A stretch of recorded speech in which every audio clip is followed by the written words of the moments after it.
तो हेलो बच्चा लोग, कैसे हो आप लोग। आई होप आप लोग बहुत अच्छे होगे और एकदम मजे में होगे और साथ में अपने पेपर की ढेर सारी एकदम प्रैक्टिस कर रहे होगे, दिन रात एक करके पढ़ रहे होगे। और एक रियल थिंग मैं बताऊं, और आप लोगों की तो रातों की नींद उड़ गई होगी, जैसे कि मेरे साथ खुद भी होता था जब मैं पेपर देती थी। और बोर्ड के टाइम तो ये यूजुअल होता है, लेकिन आप एकदम टेंशन फ्री होके ये बोर्ड का पेपर दो, क्योंकि जितना ज्यादा टेंशन फ्री होके दोगे उतने ज्यादा आपके उतने ज्यादा नंबर आएंगे। तो आप एकदम माइंड को फ्री करके दो।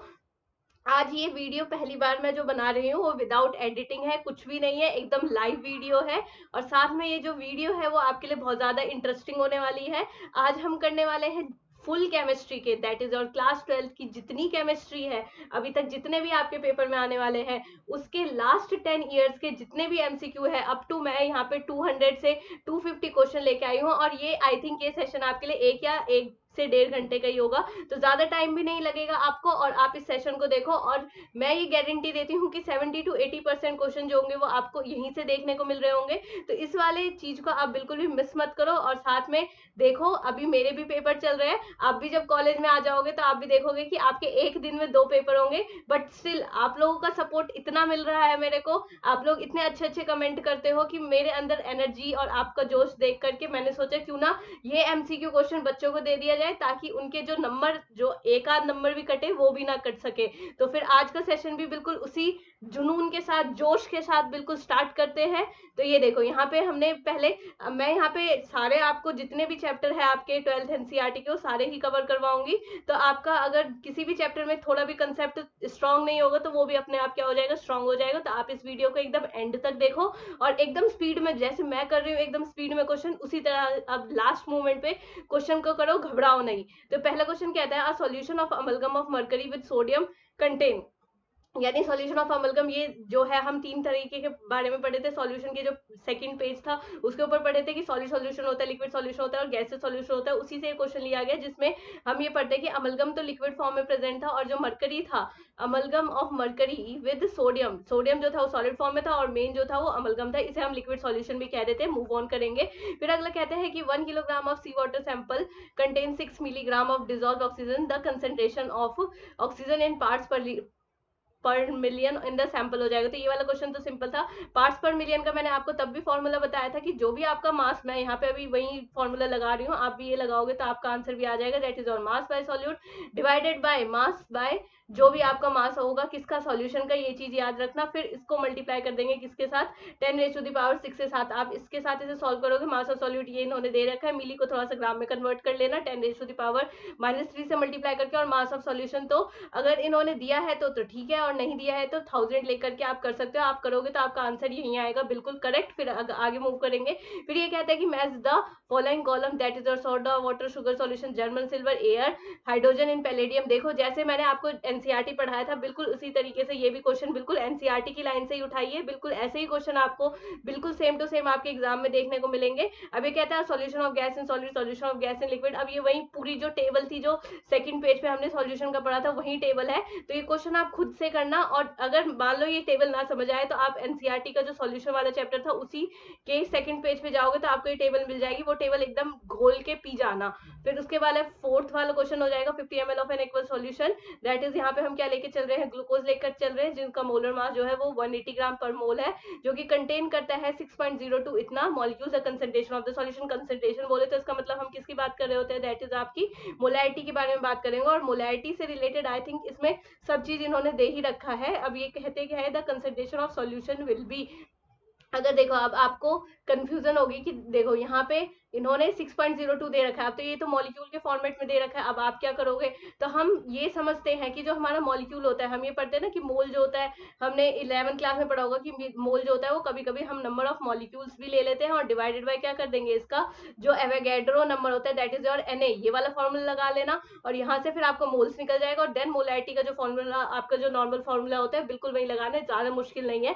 तो इस टर्म्स में भी अगर ये आ जाए कि मॉलिक्यूल्स के टर्म्स में, मोल्स के टर्म्स में, या फिर इवन एटम के के टर्म्स में भी आ जाए तो घबराना नहीं, आपने 11th क्वेश्चन में वो चीज पढ़ी होगी। और डिवाइडेड बाय सबका सेम रहता है, एक इसमें ही सिर्फ ऐसा रहता है कि एवोगाड्रो नंबर से मैं डिवाइड कर रही हूँ, लेकिन बाकी सब में किससे कर रही होंगी, उसके मोलर मास से डिजोल्व मतलब कर रही होंगे। On dissolving sugar in water at room temperature solution feel cool to touch, under which of the following cases dissolution of sugar will be most rapid. यानी ये कहता है कि जो हमारा शुगर का डिसोल्यूशन होगा किस केस में ज्यादा होगा। तो ये हम एक बार ऑप्शन देखेंगे, sugar crystal in cold water, powder sugar in cold water, sugar crystal in hot water, powder sugar in the hot water. तो हम ये कहते हैं कि अगर मान लो हम चीनी को घुमाते हैं मतलब घोलते हैं रूम टेम्परेचर पे और हमें थोड़ा थोड़ा सा ठंडा सा एहसास होता है, under which of the following dissolution of sugar will be most rapid. ये तो डायरेक्ट वाली बात है कि जब हम गर्म पानी में चीनी को मिलाएंगे तो जल्दी घुल जाएगा, और वहीं ठंडे पानी में मिला रहे होंगे तो कैसे होगा, एकदम धीरे से वो होगा। ये सेशन मैं एकदम स्पीड में करवा रही हूँ ताकि आपका भी ज्यादा टाइम वेस्ट ना हो और हम सारे क्वेश्चन को अटेम्प्ट कर ले विद इन 1 से लेकर के 1.5 घंटे के अंदर। And equilibrium the rate of dissolution of solid solid is volatile liquid solvent is, ये कहते हैं कि इक्विलिब्रियम पे डिसोल्यूशन जब मैं करूंगी सॉलिड सॉल्यूट का किसके अंदर, वॉलेटाइल सॉल्वेंट के अंदर, तो कहीं ना कहीं किसके इक्वल हो जाता है, रेट ऑफ क्रिस्टलाइजेशन के अंदर। अब आप इसको कहोगे टॉपिक समझाने के लिए, तो मैंने ये सॉल्यूशन वाले चैप्टर में आपको बहुत अच्छे तरीके से समझाया था कि क्रिस्टलाइजेशन जैसी चीज, डिसोल्यूशन जैसी चीज, सेचुरेटेड सॉल्यूशन जैसी चीज, ये सारी चीजें मैंने बहुत अच्छे से पढ़ाई है, तो आप वहां पे जाके देख सकते हो।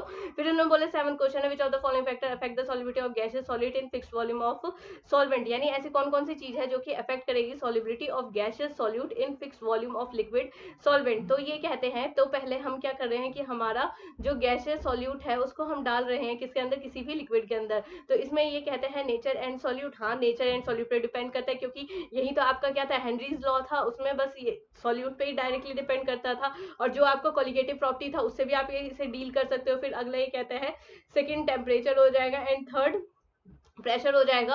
तो इसका आंसर चला जाएगा आपका फर्स्ट और सेकंड हो जाएगा। प्रेशर पे उतना ज्यादा इफेक्ट नहीं करता है, क्योंकि प्रेशर पे भी थोड़ा अमाउंट में करता है, लेकिन अगर मैं नॉर्मली टेम्परेचर के साथ कंपेयर करूँ तो टेम्परेचर के साथ ये कहीं ना कहीं मोर इफेक्ट कर रहा होगा। फिर आगे मूव करेंगे, the value of Henry constant that is के एच, यानी हेनरी कॉन्स्टेंट में जो के एच की वैल्यू होगी greater for gases with lower solubility. ये इसके लिए आपको अपना फॉर्मूला जो है वो एकदम टिप्स पे याद होना चाहिए, दैट इज के एच। और यहाँ पे क्या ले लूंगी मैं, यहाँ पे क्या चीज रहता था, यहाँ पे या तो मास ऑफ गैस ले लो, या फिर मास गैस नहीं लेना तो मोलैरिटी ले लो, मोलैरिटी नहीं लेना तो फिर यहाँ पे क्या ले सकते हो, एक्स ऑफ गैस ले सकते हो। अब ये बात कर रहा है तो के एच जो होगा वो तो कहीं ना कहीं डायरेक्टली प्रोपोर्शनल होगा प्रेशर के, और इनवर्सली प्रोपोर्शनल होगा आपके मोलैरिटी या मोल फ्रैक्शन जो भी है उन सब चीजों के। तो ये इसी चीज पे बेस्ड है बिल्कुल। क्वेश्चन आगे मूव ऑन करेंगे, low concentration of oxygen in blood and tissue of the people living at high altitude is due to low atmospheric pressure. मैंने बहुत अच्छे से आपको समझाया था कि ऊपर जाएंगे तो एटमॉस्फेरिक प्रेशर कम हो जाएगा, लेकिन अगर यही हम डाइव कर रहे होंगे तो ये एटमॉस्फेरिक प्रेशर क्या हो जाएगा, आपको बहुत ज्यादा बढ़ जाएगा। फिर उन्होंने बोला सोल्यूशन क्लोरोफॉर्म इन डाइथाइल ईथर, तो ये जो है वो एनसीईआरटी का डायरेक्टली आपका जो एग्जांपल है वही चीज है कि दैट इज और क्लोरोफॉर्म जो होता है डाइथाइल ईथर के अंदर डालेंगे तो नेगेटिव डेविएशन को शो कर रहा होगा। फिर उन्होंने बोला considering the formation breaking and strength of hydrogen bond predict which of the following mixture will show the positive deviation from the Raoult's law. तो ये वाली चीज अगर आपको समझना है तो एनसीईआरटी की लाइन में ही ये डायग्राम के साथ पूरी एग्जाम्पल वहां से मेंशन है, तो आप वहां से देख करके समझ सकते हो। वो वहां से देखोगे तो आपको अपने आप समझ आ जाएगा। फिर उन्होंने बोला intermolecular forces between two benzene molecules are nearly for same strength as those of two toluene for a mixture of benzene and toluene which of the following are not true. इन सब में से क्या चीज सही नहीं होगा बेंजीन और टोलिन के लिए। तो हमें पता है कि बेंजीन और टोलिन के अंदर जब सब चीजें सेम है तो इसका मतलब इसका मिक्सचर कैसा होगा, आइडियल सॉल्यूशन वाला होगा। तो ये कहते हैं which of the following is not true. ये ध्यान रखना कि बोर्ड जो होता है वो हमेशा क्या गलती करता है कि वो ट्रू दे देगा लेकिन आपको नॉट भी देगा। तो आपको नॉट जैसी चीज, नो जैसी चीज, ये चीजें एकदम दूर से ही दिख जानी चाहिए, और इसको आप एकदम मतलब पेन से मार्क कर दो कि ये वाली चीज इन्होंने लिखी है तो क्या चीज नहीं होगी। तो डेल्टा एक्स मिक्स तो जीरो होगा, डेल्टा ई भी मिक्स भी जीरो होगा, there will be the minimum boiling azeotropes जो होगा ये नहीं होता है, क्योंकि इसका कैसा एजेट्रॉप हो जाएगा। मिनिमम और मैक्सिमम वाला केस तो मैंने उसके अंदर पढ़ा था ना जिसमें प्रेशर कम होता है या फिर ज्यादा होता है, कांस्टेंट प्रेशर पे तो नहीं पढ़ा था, तो इसका ऑप्शन सी चला जाएगा, this will not form the ideal solution. नहीं है तो फॉर्म करेगा आइडियल सॉल्यूशन। फिर इन्होंने बोला है व्हेन 1 मोल, तो इसका ये भी ऑप्शन हो जाएगा, when 1 mole of benzene is mixed with 1 mole of toluene the vapour will contain. अब वेपर जो होगा मतलब बेंजीन भी ले रही हूँ मैं यहाँ से, टोलिन भी ले रही हूँ, और दोनों के मिक्सचर को क्या कर रही हूँ साथ में मतलब वो कर रही हूँ। तो ये कहते हैं कि वेपर जो होगी वो ज्यादा किसकी बनेगी, बेंजीन की बनेगी, या फिर आपका वेपर प्रेशर जो होता है टोलिन का। अब आप इन दोनों चीजों में कंपेयर करो, जिसका जितना ज्यादा वेपर प्रेशर होगा उसका ही उतना ज्यादा क्या वेपर बन रहा होगा। सिंपल सा क्वेश्चन है ये, तो इसका ऑप्शन सी चला जाएगा। मैंने यहाँ पे रीजन भी लिखा हुआ है, at a given temperature osmotic pressure of concentrated solution of the substances. अगर मैं क्या कह रहे हैं कि बाय हमें पता है कि पाई जो होता है किसके इक्वल हो जाता है, concentration Rydberg constant, and T हो जाएगा pressure of concentrated solution of the substance is higher than that of the dilute solution. मतलब हमें कोई सा टेम्परेचर दे रखा है तो ऑस्मोटिक प्रेशर जो होगा किसी भी कंसंट्रेटेड सॉल्यूशन का वो तो हमेशा ज्यादा होगा। अब इन्होंने कंसंट्रेशन बढ़ा दिया, कंसंट्रेशन बढ़ा दिया तो आपका जो पाई की वैल्यू होगी वो तो अपने आप बढ़ जाएगी। तो ये वही कहता है is higher than the dilute solution की कंपैरिजन ज्यादा होगा क्योंकि इसका कंसंट्रेशन क्या है, ज्यादा है। And unripe mango place in concentrated solution to prepare pickle हो जाएगा श्रिवल्स। अब ये इन्होंने बोला कि अब हमारे पास क्या था, कच्चा वो था, मैंगो था, अब हमने उसको पिकल बनाने के लिए रखा है। तो पिकल जब हम बनाते हैं तो हमें पता है कि अगर हम 5 किलो का पिकल बना रहे हैं तो वो लगभग लगभग जब पूरा सूख जाता है तो 2 किलो के बराबर रहता है। तो क्यों रहेगा वो 2 किलो के बराबर, क्योंकि उसने अपना जितना भी वाटर होगा वो बाहर की तरफ लूज कर दिया होगा। और लूज करने का मतलब ये हुआ कि इसके अंदर कंसंट्रेशन क्या था, ज्यादा था। इसके अंदर मतलब जो हमारा मैंगो है, मैंगो के अंदर जो हमारा कंसंट्रेशन था वो कहीं ना कहीं बाहर के कंपैरिजन, आप देखो बाहर वाला कंसंट्रेशन क्या होगा, अंदर तो ये मूव नहीं कर रहा, बाहर की तरफ मूव कर रहा है। तो इसका मतलब मैंगो का कंसंट्रेशन क्या था, कम था। मैंगो का कंसंट्रेशन कम होगा तो बाहर वाला कंसंट्रेशन क्या होगा, ज्यादा होगा। तो इसलिए ये आपका एक्सोऑस्मोसिस करेगा और ये एकदम श्रिवल सा हो जाएगा। फिर ये भी एनसीईआरटी की लाइन है, if you place the blood cells in the solution containing इतना percent of sodium chloride then it will swell up, this is because. अब ये ब्लड सेल की बात करें तो स्वेल क्यों हो जाता है। अब ये वही कहता है कि अगर मान लेते हैं हम कि अगर मान लो हमारे ब्लड सेल है, इसके बाहर जो होगा वो बहुत सारे क्या है, कंसंट्रेटेड वाला सॉल्यूशन भरा पड़ा है। अगर ये कंसंट्रेटेड सॉल्यूशन है और जो हमारा अंदर का कंसंट्रेशन है, अब इन्होंने बोला है in a solution containing less than 0.9, यानी इसका मतलब तो ये हुआ कि हमारे सेल के अंदर 0.9 था और बाहर जो है इससे कम कंसंट्रेशन है। और जहां पे कम कंसंट्रेशन वहां उसी उधर से ही मूवमेंट हो जाएगी और ये सारे सेल के अंदर चले जाएंगे और सेल के अंदर जाएंगे तो आपका क्या हो जाएगा, एंडो ओस्मोसिस। इसी पे वाला क्वेश्चन बेस है तो ये सॉल्यूशन लिखते हैं दैट इज और hypotonic. Hypotonic in the sense कि बाहर वाला कंसंट्रेशन कम है लेकिन मेरे सेल का क्या है, कंसंट्रेशन ज्यादा। और डिटेल में आपको जाना है तो सॉल्यूशन से पढ़ लेना। Which of the following conjugative property is used to calculate the molar mass of the molecule, ये तो डायरेक्टली लिखा है दैट इज और ऑस्मोटिक प्रेशर का यूज करते हैं। Which of the following statement is false हो जाएगा, इन सब में से कौन सा स्टेटमेंट है जो कि गलत हो जाता है। तो ये कहते हैं unit of atmospheric pressure and osmotic pressure are same, तो इन सब में से कौन सी गलत है। तो इन्होंने बोला in reverse osmosis solvent molecules move through the semi-permeable membrane from the region of lower concentration of solute to the region of higher concentration, नहीं अपोजिट होगा। हायर कंसंट्रेशन से कहां की तरफ मूव कर रहा होगा, लोअर, इसका बी चला जाएगा। The value of molar depression constant depend on the nature of the solvent, know that is your nature of solute. अभी मैंने ऊपर बताया था relative lowering of vapour pressure is dimensional quantity, यानी ये कैसे डायमेंशन लेस क्वांटिटी है, नहीं डायमेंशन तो होती है। फिर इन्होंने बोला the value of van't Hoff factor for KCl NaCl K2SO4, ये डायरेक्टली ये भी एनसीईआरटी की लाइन है कि केसीएल जो होगा 2 मॉलिक्यूल में टूट जाएगा, एनएसीएल जो होगा वो भी 2 मॉलिक्यूल में टूट जाएगा और फिर K2SO4 जो होगा 3 मॉलिक्यूल में टूट जाएगा। फिर इन्होंने बोले the value of the want of factor for ethanoic acid is, ethanoic acid के लिए वांट ऑफ फैक्टर की वैल्यू कितनी होती है, ये डायरेक्टली एनसीईआरटी की लाइन है तो आपको ये वैल्यू एकदम रटनी पड़ेगी। फिर इन्होंने बोला which of the following aqueous solution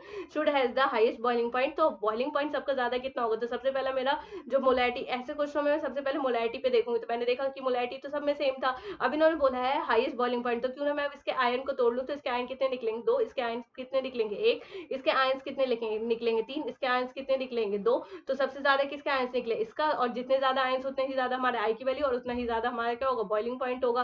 वहां से हम कर सकते हैं इन कंपैरिजन ऑफ इतना solution of glucose the depression in freezing point is इतना दिस अबाउट 3 टाइम्स। अब ये कहता है कि अगर मैं कंपैरिजन करूं कि मेरे पास ग्लूकोज का सॉल्यूशन है, the depression in freezing point of इतने मोलैरिटी MgCl सॉल्यूशन इज, यानी कि अगर मान लो मैं इसके साथ कंपैरिजन करूं, मतलब इसका इतना मोलैरिटी और इसका इतना मोलैरिटी, तो मेरे को क्या डिफरेंस दिखेगा, सिंपल डिफरेंस दिखेगा। ग्लूकोज कभी भी, बच्चे ग्लूकोज जो होता है वो कभी भी नहीं टूटता है। अगर C6H12O6 होता है तो ये कभी नहीं टूटता है, लेकिन MgCl2 को अगर मैं तोड़ने पे आ गई तो कितने आयन दे देगा, 3 आयन दे देगा। 3 आयन देगा तो वहीं से इन्होंने ले रखा है molar elevation constant to be calculated the enthalpy of vaporization. देखो ये मैं आगे नहीं पढ़ूंगी क्योंकि ये भी बिल्कुल एनसीईआरटी का ही फॉर्मूला है, तो ये आपको लर्न करना पड़ेगा। अगर इसकी डेरिवेशन पे जाओगे तो वो भी मैं आपको बताऊंगी जब डिटेल में पढ़ा रही होंगी। मूव ऑन करेंगे। Which of the following statement is false, इन सब में से ऐसे कौन सी स्टेटमेंट है जो कि गलत दे रखी है। 2 different solution of sucrose of same molarity prepared in different solvent हो जाएगा, will have the same depression of freezing point, तो नहीं, ये तो बिल्कुल गलत है, बिल्कुल गलत स्टेटमेंट है। क्यों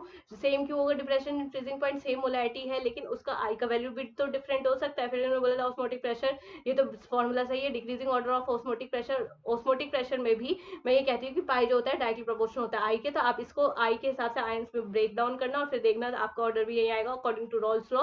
the vapour pressure exerted by the volatile component of the solution is directly proportional to the mole fraction. Yes, Raoult's law एक बार चेक करना क्या होता है और कैसे डील करेंगे। फिर उन्होंने बोला complete the following analogy, amount of solute is relatively very less, amount of solute is relatively very large. यानी अब इन्होंने बोला है कि इन सब में से हमें बताना है कि मैं जो ये प्रॉपर्टी बता रही हूँ किस चीज के बारे में बता रही हूँ, तो जब मेरा अमाउंट ऑफ सॉल्यूट जो होगा वो बहुत थोड़ा सा है, ठीक है, एकदम पित्तू भर का है, जब पित्तू भर का है जब सॉल्यूट, तो इसका मतलब तो डाइल्यूट सॉल्यूशन हुआ, और जब मेरा सॉल्यूट ज्यादा है तो इसका मतलब कंसंट्रेटेड, इजी पीजी क्वेश्चन। फिर इन्होंने बोला which of the following analogies is correct, इन सब में से ऐसी कौन सी एनालॉजी जो बिल्कुल सही है। गैसियस सॉल्यूशन जो होता है कैम्फर इन नाइट्रोजन गैस 100% सही है। Solid solution copper dissolve in gold. देखो उस वाले टेबल से कितने क्वेश्चन, 3 क्वेश्चन तो मैंने यहीं पे बना दिए, तो अब सोच लो बोर्ड आपको कितने क्वेश्चन देगा। तो अब इन्होंने बोला मोलैरिटी हो जाएगा, जो होता है वो मोल्स बाय लीटर हो जाता है, मोलैरिटी होता है मोल्स बाय लीटर, लेकिन इन्होंने क्या नहीं मेंशन करा, 1000 वाली चीज नहीं मेंशन करी, और ना ही अब ये देखो मोलैरिटी, अब ये वाला फॉर्मूला तो सही है, अब इस वाले पे देखते हो तो ग्राम बाय के लीटर होता है, लीटर नहीं होता, that is gram bye gram of solute, that is mass of solute. तो ये गलत है लेकिन ये सही है। फिर उन्होंने बोला आइडियल सॉल्यूशन सही बात है। फिर नेगेटिव डेविएशन में जो होता है वो कहीं ना कहीं लेस देन होता है। फिर उन्होंने बोला minimum boiling azeotrope ethanol and water mixture, maximum boiling azeotrope that is acetone, ये भी इन्होंने क्या दे रखा है, गलत दे रखा है। फिर इन्होंने आगे मूव ऑन करेंगे नेक्स्ट चैप्टर पे, जो कि आपका electrochemical cells, and electrochemical cells can behave like an electron cell.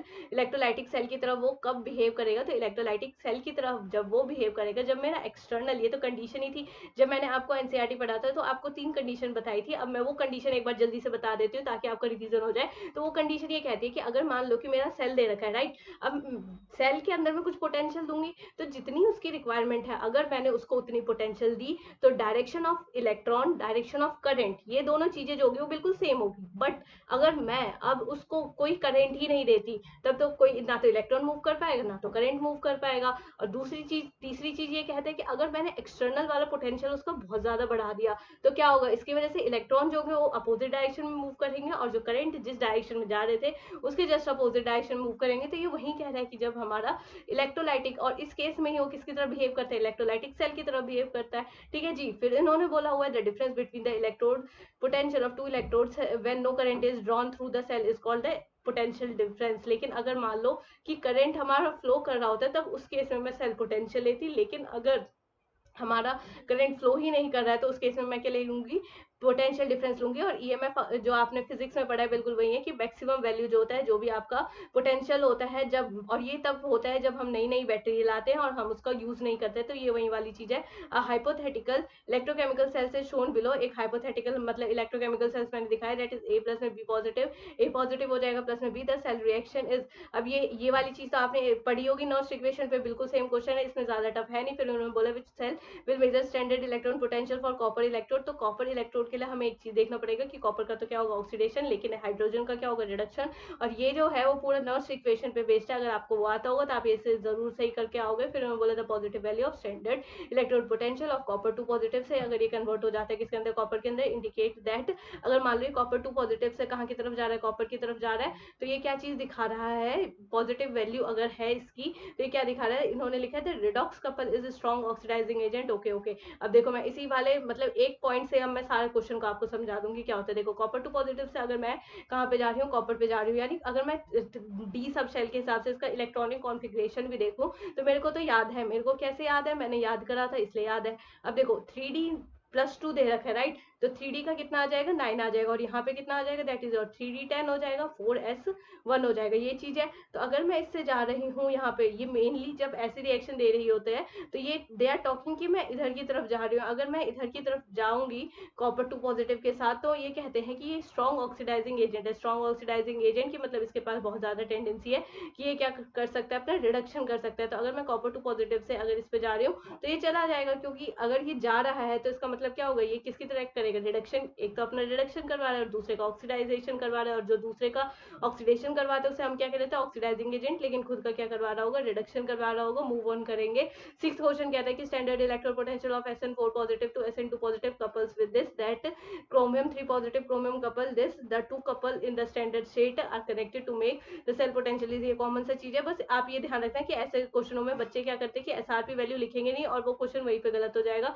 यहाँ पे भी SRP वैल्यू बहुत ज्यादा जरूरी है, तो आप एसआरपी वैल्यू लिखने के बाद ई कैथोड माइनस में क्या लगाओगे, ई एनोड। और इसका भी डिटेल वर्जन की ई कैथोड माइनस होगा या एनोड माइनस होगा, तो वो भी मैंने आपको लेक्चर में अच्छे से समझाया था। वो अगर आपको डिटेल में समझना हो तो आप समझ सकते हो। Which of the following statement is not correct about an inert electrode in a cell, यानी इनर्ट इलेक्ट्रोड के लिए इन सब में से क्या चीज सही नहीं है। It does not participate in the cell reaction, नहीं, इलेक्ट्रोड तो पार्टिसिपेट तो करता है, बेशक से रिएक्शन ना दे लेकिन पार्टिसिपेट तो करेगा ही करेगा। फिर उन्होंने बोला it provide surface either for oxidation for reduction. तो ये मतलब ये तो इन्होंने लिख दिया नहीं पार्टिसिपेट करता है, इसका मतलब पार्टिसिपेट करता है। ये भी बात सही है, जब ये सही है तो मेरे को तो सही वाला नहीं चुनना था, मेरे को तो नॉट करेक्ट चुनना था। फिर इन्होंने बोला it provide surface to the conduction of electron, it provide surface of for redox reaction, ये भी अगेन गलत हो जाएगा। आगे मूव ऑन करेंगे यूजिंग द डाटा, ये भी बिल्कुल एक सेकंड, ये आपका स्ट्रॉन्ग रिड्यूसिंग एजेंट है। तो देखो अगर मैं इसमें आपको कंसेप्ट बता दूं तो आप वहीं पे समझ जाओगे कि स्ट्रॉन्ग रिड्यूसिंग एजेंट अगर इन्होंने बोला है तो मैं किसकी बात कर रही हूँ, एक ऐसा मॉलिक्यूल जो कि खुद का ऑक्सीडेशन करता हो और दूसरे का क्या करता हो, रिडक्शन करता हो। अब देखो यहाँ पे क्रोमियम 2 पॉजिटिव है, डाटा हो जाएगा स्ट्रॉन्गेस्ट चाहिए, यानी एक ऐसी वैल्यू जो कि खुद का बहुत अच्छे से क्या करता होगा, ऑक्सीडेशन करता होगा। तो यहाँ पे देखो +7 से मैं +3 पे जा रही हूँ, प्लस मतलब 0 से मैं -1 पे जा रही हूँ, यहाँ पे +7 से +2 पे जा रही हूँ, +3 से 0 पे जा रही हूँ। तो यहाँ पे अगर मैं देखूँ कि क्रोमियम 3 पॉजिटिव जो है, इन सब की आप थोड़ी सी वैल्यू देख लेती हूँ, इसका 1.3 है, इसका 1.36 है, 1.51 है एंड माइनस में 0.74 है। तो हमने ये देखा कि अब ये तो मेरे को एसआरपी में दे रखा है, लेकिन ऐसे क्वेश्चनों को सॉल्व करने में सबसे पहले हमें क्या करना होता है कि जो भी साइन दे रखा है ना आपको उसको अपोजिट करना पड़ेगा। अपोजिट इन द सेंस यहाँ पे माइनस नहीं लगाना, इसका मतलब कि मैं जब रिएक्शन पढ़ रही होंगी तो मैं इस डायरेक्शन से इस डायरेक्शन की तरफ जाऊंगी, और जब मैं ऐसे कर रही होंगी तो यहाँ पे क्या आ जाएगा, नेगेटिव नेगेटिव नेगेटिव, जितने भी है उन सब के आगे नेगेटिव आ जाएगा। लेकिन फिर मैं क्या लेके चलूंगी, यहाँ पे क्रोमियम 3 पॉजिटिव ही लेके चलूंगी, क्लोरीन और क्रोमियम। देखो यहाँ पे क्लोरीन नेगेटिव की जो वैल्यू है वो नहीं मैं मानूंगी, फिर ना तो क्रोमियम की मानूंगी ना तो M2 पॉजिटिव की मानूंगी, क्योंकि टेंडेंसी जो है वो यहाँ पे ऑक्सीडेशन करने की किसकी ज्यादा है, सबसे ज्यादा क्रोमियम 3 पॉजिटिव की। क्योंकि ये देखो ये 0 से -1 का गैप, ये जो होगा +6 से +3 का गैप, यहाँ पे +7 से +2 का गैप, +3 से एंड फिर 0 का गैप, फिर ऐसे मूव करेंगे using the data given in question 8। Which option will reducing power is correct. अब देखो आपको मैंने रिड्यूसिंग पावर तो बता दिया, उसी पे ये वाला क्वेश्चन बेस्ड है, तो आप इसे खुद ट्राई करो, आपसे हो जाएगा। फिर इन्होंने बोला use the data given in question 8, given most stable oxidized species, यानी कि सबसे ज्यादा स्टेबल ऑक्सीडाइज। देखो ये चीज जो थी वो अच्छा स्ट्रॉन्ग रिड्यूसिंग एजेंट था, स्ट्रॉन्ग रिड्यूसिंग एजेंट मतलब ये क्या हुआ, एक अच्छा बहुत ज्यादा स्टेबल क्या हो गया, ऑक्सीडाइज स्पीशीज हो गया। इस वजह से ये हमें चीजें देखने को मिल रही है। और इसका इलेक्ट्रॉनिक कॉन्फिगरेशन भी अगर मैं इसे कह दे कि भाई इलेक्ट्रॉनिक कॉन्फिगरेशन लिखो, तो फिर मैं कैसे लिख के आऊंगी। अगर मान लो क्रोमियम का मैं नॉर्मली लिखो, एक नॉर्मली अगर मैं यहाँ पे क्रोमियम का लिख रही हूँ तो मेरे को क्या दिखेगा कि 4s1 ले लिया मैंने, 3d5 ले लिया, अब 2 ले लिया यहाँ से तो 3d3 मिल जाएगा, हाफ सबशेल फील्ड हो जाएगा, इस वजह से ही स्टेबल हो जाएगा। तो electrode potential for the given below. अब देखो इलेक्ट्रोड पोटेंशियल पे क्वेश्चन बोर्ड में भी पूछे जाते हैं, तो ये क्वेश्चन एक बार आप सॉल्व कर लेना, कंसेप्ट वही लगेगा जो मैंने आपको ऊपर वाले क्वेश्चन में बताया था। फिर इन्होंने बोला zinc is coated over iron to prevent rusting of iron, because क्यों हम जिंक को कोट करते हैं आयरन के ऊपर, ताकि हम मतलब उस पर जंग जंग या फिर जो कॉरोजन होता है वो ना लग सके। तो इसमें हम ये कहते हैं कि जो हमारा इलेक्ट्रोड पोटेंशियल होगा वो तो जिंक का ही ज्यादा होगा, लेकिन हमारा आयरन का कम होगा। अब देखो आपको ये कंसेप्ट नहीं समझ आया होगा, मैं बताती हूँ ये क्या कहना चाह रहा है। देखो हमें पता है कि NFE नॉट सेल होता है ये। अब देखो अब हम क्या चाहते हैं, स्पॉन्टेनियस रिएक्शन कब होगा, जब इसकी वैल्यू क्या होगी, नेगेटिव होगी। तो अब देखो अगर ई नॉट सेल की वैल्यू जिसकी जितनी ज्यादा होगी उसमें उतनी ही कम क्या होगी, आपकी स्पॉन्टेनियस रिएक्शन होगी। इसलिए आपका आंसर क्या चला जाएगा, जिंक वाला चला जाएगा।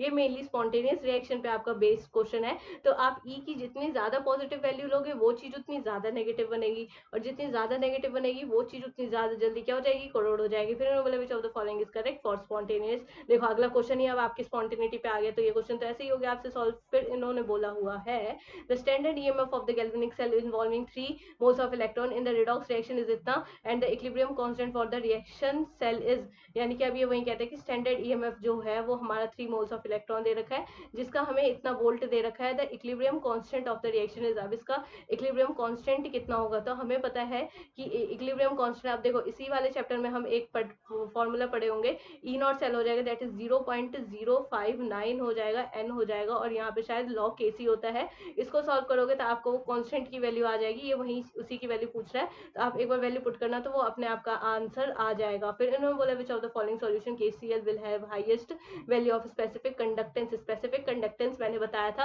अब आप मेरे को कमेंट करके बताओ कि ये स्पेसिफिक कंडक्टेंस जैसी क्या चीज़ है। मैंने आपको स्पेसिफिक कंडक्टिविटी, स्पेसिफिक कंडक्टेंस, ये सब चीज़ें बहुत अच्छे से पढ़ाया था, तो आपको याद होगा। फिर इन्होंने बोले सबसे ज़्यादा किसकी होगी, तो जिसके जितने ज़्यादा मोल उसकी उतनी ज़्यादा कंडक्टिविटी, तो इसका आंसर तो दूर से ही दिख रहा है, that is your D option. फिर इन्होंने बोला विच ऑफ द स्टेटमेंट हो जाएगा about solution of electrolyte is not correct, इन सब में से कौन सा ऐसा ऑप्शन है जो कि इलेक्ट्रोलाइट के लिए बिल्कुल भी सही नहीं है। Conductivity of solution depend upon the size of ion, जो सही नहीं है, ये तो बिल्कुल सही है। फिर इन्होंने बोला conductivity depends upon the viscosity of solution, ये भी बिल्कुल सही है। फिर इन्होंने बोला conductivity does not depend on the solvation of ions present in the solution, mainly तो सॉल्वेशन पे ही डिपेंड करेगा, तो ये ऑप्शन भी आपका गलत हो जाएगा। फिर इन्होंने बोला conductivity of solution increase with temperature, conductivity जो होती है वो टेम्परेचर के साथ क्या हो जाती है, इंक्रीज हो जाती है। इंक्रीज इसलिए हो जाती है क्योंकि मॉलिक्यूल्स जो होते हैं वो इधर उधर मूव करेंगे, और जितने ज्यादा मूव करेंगे उतने ज्यादा आयंस का फॉर्मेशन, जितने ज्यादा आयंस का फॉर्मेशन उतने ज्यादा इलेक्ट्रोलाइट का फॉर्मेशन। तो इस तरीके से आप इसे कर सकते हो। फिर इन्होंने बोला Kohlrausch's law, given the following certain for the strong electrolyte which of the following equality holds. अब ये वही कहता है, ये चीज मैंने आपको तब भी बताई थी, अगर मान लो कि सी को जीरो कर दो तो ये वाला चीज हट गई, और फिर उसके बाद ये वाली चीज आ गई, तो दूर से दिख रहा है। आई नो ये फॉर्मूला थोड़ा सा है टफ, लेकिन आपको याद तो करना पड़ेगा।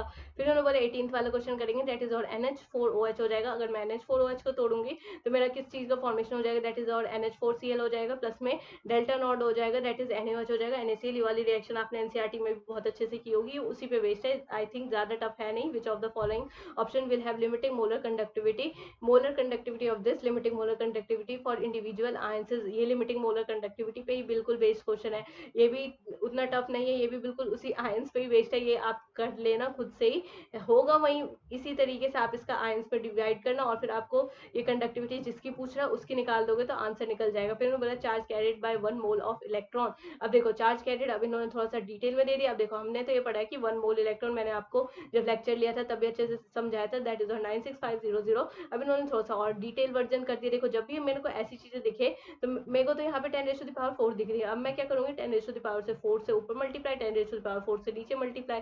अब जब ये मल्टीप्लाई को मैं जब सॉल्व करूंगी तो अगर देखो यहाँ से मैंने इसे सॉल्व करा तो ये 10⁴ दे रखा है, तो यहाँ पे 4.1 2 3 4, बस यहाँ पे 9.6 लगाना और आपका ये आंसर आ जाएगा। ऐसे बड़े बड़े फॉर्मूले को देख के डरना नहीं, सॉल्व वही कॉन्सेप्ट है, एक ही फॉर्मूला आपको याद होना चाहिए, उसी पे सब बेस्ड है। The quantity of charge required to obtain the 1 mole of Al2O3, यानी कि अगर मैं इसका 1 मोल ले लूँ तो मेरे को कितना चलेगा। तो देखो ये वाली जो चीज है वो थोड़ा सा रिएक्शन देखने में डरावना है, लेकिन उतना डरावना है नहीं। ये एल्यूमिनियम ले लिया, यहाँ पे मैंने क्या ले लिया, +3 ले लिया, यहाँ पे 0 हो गया। अब यहाँ से यहाँ पे जाऊंगी तो मेरे पास कितने इलेक्ट्रॉन का होगा, आपका हो गया 3 इलेक्ट्रॉन। पहली बार मैंने देखा था तो मेरे को भी 3 इलेक्ट्रॉन ही नजर आए थे, लेकिन फिर दूसरी बार देखा तो मैं देखती हूँ यहाँ पे क्या कि एल्यूमिनियम के 2 मॉलिक्यूल, और जब 2 मॉलिक्यूल है तो यहाँ पे मल्टीप्लाई बाय 2 हो जाएगा, एंड आपका आंसर क्या चला जाएगा 6 फैराडे चला जाएगा। फिर इन्होंने बोला हुआ है if the standard electro potential of an electrode is greater than 0 then we can infer that, अगर स्टैंडर्ड इलेक्ट्रो पोटेंशियल जो है वो अगर 0 से ज्यादा बड़ा है तो हम क्या उससे मतलब क्या एक्सपेक्ट कर सकते हैं उस वाली चीज से, रिड्यूस्ड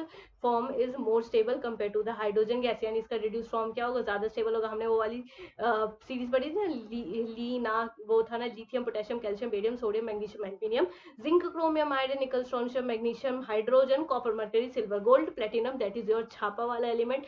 उसी पे ये बेस्ड है कि रिड्यूस फॉर्म जो होता है वो कैसे हो जाएगा। अब ये आपको टेबल देख के अपने आप ये कॉन्सेप्ट क्लियर हो गया होगा, इमेज अपने आप बनने लगी होगी। फिर वो बोला in the electrolysis aqua sodium chloride solution which of the following half cell reaction will occur at anode, यानी ऐसा कौन सा रिएक्शन है जो कि कहीं ना कहीं कहाँ पे हो रहा होगा, एनोड पे। तो एनोड पे हमेशा क्या होता है, रिडक्शन होता है। तो अब मैं देखूंगी +1 से अगर मैं 0 पे जा रही हूँ तो रिडक्शन इसमें भी वो है, लेकिन यहाँ पे -1 दे रखा है, तो -1 की वजह से क्या चीज शो करेगा, ऑक्सीडेशन। तो ये ऑप्शन तो पहले ही कट गया। फिर इन्होंने बोला वाटर से अगर मैं यहाँ पे जा रही हूँ तो यहाँ पे -2 से मैं 0 पे जा रही हूँ, तो इन्होंने एनोड का बोला, तो इसमें भी ऑक्सीडेशन हुआ है। अभी आगे और मूव करेंगे, यहाँ पे 0 हो जाएगा, प्लस हो जाएगा, यहाँ पे इसका क्या हुआ रिडक्शन, तो ये वाला ऑप्शन भी क्या चला जाएगा आपका, गलत चला जाएगा। फिर इन्होंने बोला हुआ है -1 से अगर मैं 0 पे जा रही हूँ, -1 से 0 पे जा रही हूँ तो मेरा ऑक्सीडेशन हुआ है। अब इन दोनों में से जिसका जितना ज्यादा ये इनोट सेल का वैल्यू होगा वहीं आपका क्या चला जाएगा, आंसर चला जाएगा। फिर इन्होंने बोला E naught cell for the half cell reaction given below. अब देखो मैंने आपको ऊपर वाला क्वेश्चन करवाया, बिल्कुल ऐसे ही दूसरा वाला भी क्वेश्चन है, आप खुद से ट्राई करो। फिर इन्होंने बोला in Leclanche dry cell the cathode is, ये बिल्कुल रटने वाला क्वेश्चन था, जिसमें मैंने आपको एनसीईआरटी पढ़ाते वक्त भी लाइन मार्क की थी कि कौन सी लाइन जो है वो आपके लिए बहुत ज्यादा इंपॉर्टेंट है, कौन सी लाइन नहीं है, ये उसी पे बेस्ड है। In the lead storage battery, अब लेड स्टोरेज बैटरी पे क्या कहता है, ये भी बात बिल्कुल सही है। रिएक्शन अगर आपको याद होगी तो ये वाली बात भी आपको सही सही सी लग रही होगी। फिर इन्होंने बोला both electrode are immersed in the same aqueous solution that is H2SO4, ये भी बात बिल्कुल सही है। In fuel cell energy chemical energy is converted to electrical energy, गलत है। फिर इन्होंने बोला energy of combustion fuel is converted to chemical energy, no. Combustion of fuel जलने से क्या होता है, इलेक्ट्रिकल एनर्जी होता है, जब भी तो वो मेरा जेट उड़ता है। ये उसी पे बेस्ड है कि हम जेट का यूज करते हैं। और फ्यूल सेल के जितने भी एडवांटेजेस है आप कमेंट में मेंशन करो कि क्या क्या एडवांटेजेस है। और अगर आपको ये सीरीज एकदम पसंद आ रही है तो इसको ढेर सारा लाइक दो, ढेर सारा सब्सक्राइब करो और एकदम जोरों शोरों से इसके व्यू बढ़ाओ, ताकि जितने भी आपके दोस्त है सबको ये भेजो, ताकि वो जो आपके दोस्त है उनको भी पता लग सके कि ऐसे कौन कौन से क्वेश्चन है जो कि बहुत ज्यादा इंपॉर्टेंट है।